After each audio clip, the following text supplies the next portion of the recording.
இந்தியாவோட மினி ஏவாக்ஸ் அப்படின்னு அழைக்கப்படுற Sukhoi Su-30 போர் விமானங்கள் அதோட சைஸின் காரணமாக ரொம்ப பவர்ஃபுல்லான ஒரு PESA ரேடாரை வச்சிருக்கு. ஆனால் என்னதான் PESA ரேடார் ரொம்ப பவர்ஃபுல்லாக சுகாய்ஸில் இருந்தாலும் அது at the end of the day ஒரு PESA ரேடார். உலகத்தில் அதை விட அட்வான்ஸ்டான AESA ரேடார்கள் வந்திருக்கு. அப்போது இந்த AESA ரேடாரை நம்ம ஏன் சுகாய் விமானங்களில் அப்கிரேட் பண்ணக்கூடாதுன்னு சொல்லி DRDO வீருபக்ஷா அப்படின்னு சொல்லி ஒரு ரேடாரை உருவாக்குறாங்க. இந்த வீருபக்ஷா சுகாய் போர் விமானத்தோட ஏர்ஃப்ரேமுக்குள்ளே பொருத்தப்பட போகுது அப்படின்ற காரணத்தினால் அதிகப்படியான TR மற்றும் IR மாடியூல்ஸை கொண்டு இருக்கு. இந்த அளவுக்கு அதிகமாக நம்ம TR IR மாடியூல்ஸை போட்டோம்னா இது ஒரு ஃபைட்டர் ஜெட் ரேடார் கிடையாது, இது ஒரு ஏவாக்ஸ் ரேடார் அப்படின்னு சொல்லி நிறையவே விஞ்ஞானிகள் அவங்களோட கருத்துக்களை தெரிவிச்சுக்கிட்டு இருக்க தருணத்தில் இந்த வீருபக்ஷா ரேடாரை உருவாக்குறதுக்கு ஒரு பிரைவேட் பார்ட்னரோட டைஅப் வைக்கிறதாக ஒரு டீல் ஒன்று அறிவிச்சிருக்காங்க. ஸோ இன்னைக்கான காணொலியில் இந்த வீருபக்ஷா ரேடாரை பற்றி தான் பார்க்க போகிறோம். அண்ட் இந்த ஒரு ரேடார் போதும் சீனாவோட J-20 ஸ்டெல்த் போர் விமானங்களை வானத்திலிருந்து தூக்கி எரிஞ்சிருவோம். நம்ம அது எப்படின்றது தான் தெளிவாக பார்க்குறோம். நான் உங்கள் ஆகாஷ், தமிழ் பொக்கிஷம் வழங்கும் TP டிஃபென்ஸ்.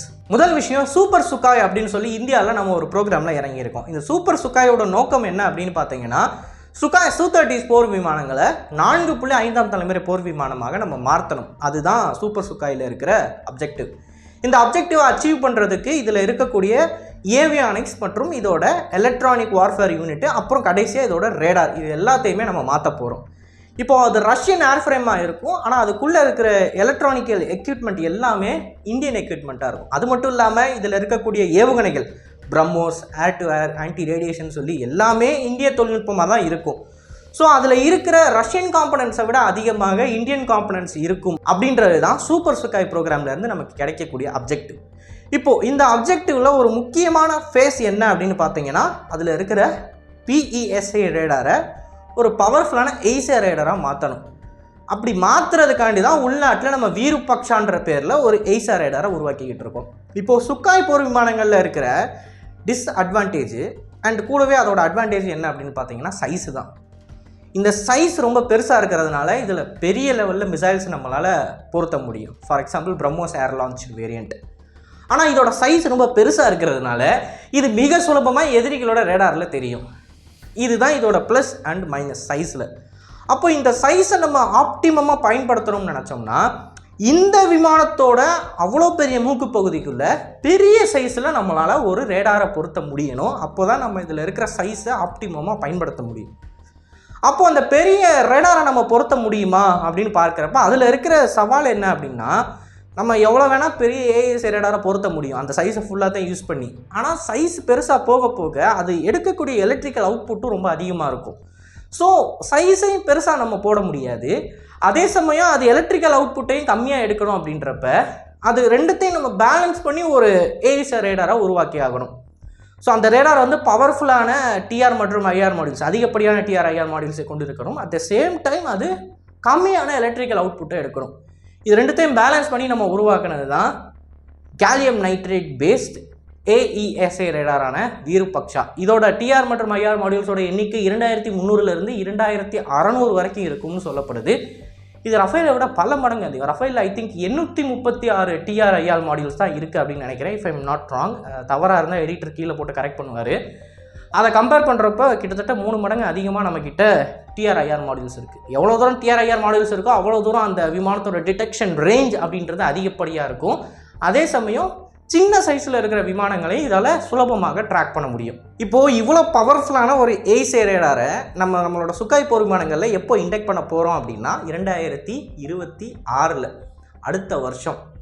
அது தொடர்பாக தான் DRDOவில் இந்த மாதிரி ரேடார்ஸை உருவாக்கக்கூடிய ஒரு லெபார்ட்டரி ஒரு ப்ரைவேட் கம்பெனி கூட ஒரு டீல் சைன் பண்ண போகிறாங்க. இந்த ப்ரைவேட் கம்பெனி டீல் அப்படின்றது டெவலப்மெண்ட் கம் ப்ரொடக்ஷன் டீல். அதாவது டெவலப்மெண்ட்டுக்கும் இந்த ப்ரைவேட் கம்பெனி உதவி செய்யும், அதை ப்ரொடியூஸ் பண்ணுறதுக்கும் உதவி செய்யும். இப்படி டெவலப்மெண்ட் கம் ப்ரொடக்ஷன் டீல் வந்து நம்ம போகிறதுக்கான காரணம் என்ன அப்படின்னு பார்த்தீங்கன்னா டெவலப்மெண்ட் பண்ணதுக்கப்புறமா திருப்பி மறுபடியும் ஒரு டெண்டர் அறிவிச்சு அந்த டெண்டரில் கம்பெனிஸை ஷார்ட் லிஸ்ட் பண்ணோன்னா டைம் வேஸ்ட் ஆகும். அதற்கு பதிலாக டெவலப்மெண்ட் முடிஞ்ச உடனே ஆல்ரெடி ஷார்ட் லிஸ்ட் பண்ண கம்பெனிலேயே ப்ரொடக்ஷன் போயிடும். அப்படின்றப்ப டைமை மிச்சம் பண்ணும், அந்த ட்ரான்சிஷன் வந்து ஸ்மூத்தாக இருக்கும். இதற்காண்டி தான் இந்த ஒரு டெண்டரை வந்து நம்ம அறிவிக்கிறோம். இப்போ இந்த டெண்டரில் எல்லா கம்பெனிஸாலையும் பார்ட்டிசிபேட் பண்ண முடியாது. ஃபார் எக்ஸாம்பிள் அதானி, மஹேந்திரா, டாடா இவங்கெல்லாம் டிஃபென்ஸில் நிறைய ப்ராடக்ட்ஸை உருவாக்கினாலும் அவங்களால இதில் பார்ட்டிசிபேட் பண்ண முடியாது. எந்த கம்பெனிஸ் இந்த குறிப்பிட்ட ரேடார்களை உருவாக்குவதில் வல்லுநர்கள், அந்த ரேடார்ஸில் வந்து அவங்க ஆல்ரெடி இன்வெஸ்ட் பண்ணியிருக்கணும், இன்வெஸ்ட் பண்ணி நிறைய டிஃபென்ஸ் ரிலேட்டடான ப்ராடக்ட்ஸை உருவாக்கியிருக்கணும்.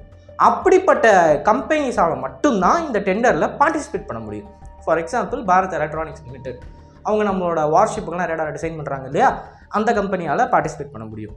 எல்என்டியும் நிறைய ரேடார் ரிலேட்டட் காம்பனன்ட்ஸை உருவாக்குறாங்க, அவங்களால பார்ட்டிசிபேட் பண்ண முடியும். டாட்டாவில் ஒரு குரூப் ஒன்று இருக்குது, அந்த குரூப்பும் வந்து ரேடார்ஸை உருவாக்குறதா சொல்கிறாங்க.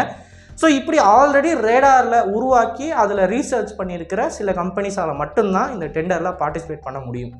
இப்போது பார்ட்டிசிபேட் பண்ணுற இந்த கம்பெனிஸில் இருக்கிறதுல யார் லோயஸ்ட் பிட்டர், யார் இருக்கிறதுல கம்மியான காசில் டெவலப்மெண்ட் ப்ரொடக்ஷன் பண்ண போகிறாங்க அப்படின்றத பார்த்து தான் அவங்களுக்கு இந்த கான்ட்ராக்ட்ஸ் கொடுக்கப்படும். இனிஷியல் ஸ்டேஜில் 86 சுகாய் சு-30 போர் விமானங்களில் இந்த வீருபக்ஷா ரேடாரை பொருத்த போகிறோம். இப்போது மேட்ரு என்ன அப்படின்னு பார்த்தீங்கன்னா, இவ்வளோ தூரம் பவர்ஃபுல்லான வீருபக்ஷா ரேடாரை நம்ம பொருத்தியிருக்கிற காரணத்தினால் சீனர்களோட J-20 ஸ்டெல்த் போர் விமானம் ஏதாச்சும் ஒரு இடத்துல ப்ரொடக்ஷனில் பிசிறு தட்டி இருந்தாலும் இந்த ஏய்சர் ரேடாரில் சிக்கிடும். ஸோ வீருபக்ஷாவோட ப்ளஸ் பாயிண்ட்டே இதுதான். அமெரிக்கன்ஸோட F-35s மலைக்குள்ளே போனால், அதாவது ஸ்டார்ம்ஸில் போனால் அதோட ஸ்டெல்த் கோட்டிங் உறிஞ்சிரும் அப்படின்னு அவங்க சொல்கிறாங்க. அண்ட் அது மட்டும் இல்லாமல் அதை ப்ராப்பராக மெயின்டைன் பண்ணலனாலும் அதோட ஸ்டெல்த் காம்ப்ரமைஸ் ஆகிரும் அப்படின்னு சொல்கிறாங்க. அப்போது என்ன தான் ஒரு 5th gen ஃபைட்டர் ஜெட்டாக இருந்தாலும் அதை ப்ராப்பராக மெயின்டைன் பண்ணல, ஆர் அதோட கண்டிஷன்ஸில் அது பறக்கலை, ஒரு புயலுக்குள்ளே அது போயிருச்சு அப்படின்னாலும் அதோட ஸ்டெல்த் காம்ப்ரமைஸ் ஆகிரும். அப்படின்றப்ப சீனர்களோட தரமற்ற ப்ரொடக்ஷன் ஹிஸ்ட்ரியின் காரணமாக அவங்க ப்ரொடக்ஷன் லைனில் ஏற்கனவே நம்ம அதை எப்படி பண்ணுவாங்கன்னு பார்த்தோம் இல்லையா கடந்த காணொலியில், 50 to 60% அதோட ரெக்குயர்மெண்ட்டை மீட் பண்ணாலே ஆர்மியில் இண்டெக்ட் பண்ணிடுவாங்கன்னு சொல்லி கடந்த காணொலியில் பேசியிருப்போம். ஸோ அந்த மாதிரி லைட்டாக எங்கேயாவது இந்த ஸ்டெல்த் காம்ப்ரமைஸ் ஆகிருந்துச்சுனாலும் சிக்கிறானுங்க நம்மளோட ரேடாரில். இப்போ இதுதான் நமக்கு இருக்கிற ட்ரம்ப் கார்டு. இந்த ட்ரம்ப் கார்டை பயன்படுத்தி தான் சீனர்களை நம்ம தோக்கடிக்கிறோம் போர் வந்துச்சு அப்படின்னா. பட் அதற்கு 86 போர் விமானங்களில் இந்த சூப்பர் சுகாய்ஸ்ன்ற ப்ராப்பரான அப்கிரேட்ஸ் நடந்து முடிஞ்சாகணும். ஸோ இதை பற்றி நீங்கள் என்ன நினைக்கிறீங்க அப்படின்றத மறக்காமல் கமெண்ட்ஸில் பதிவிடுங்க. அண்ட் இது போல நிறைய தகவலை தெரிந்து கொள்ள டிபிஎஸ் பேஜை ஃபாலோ பண்ணிக்கோங்க. நல்லது இப்போ நல்ல சமுதாயத்தை இருக்கணும். நன்றி, வணக்கம்.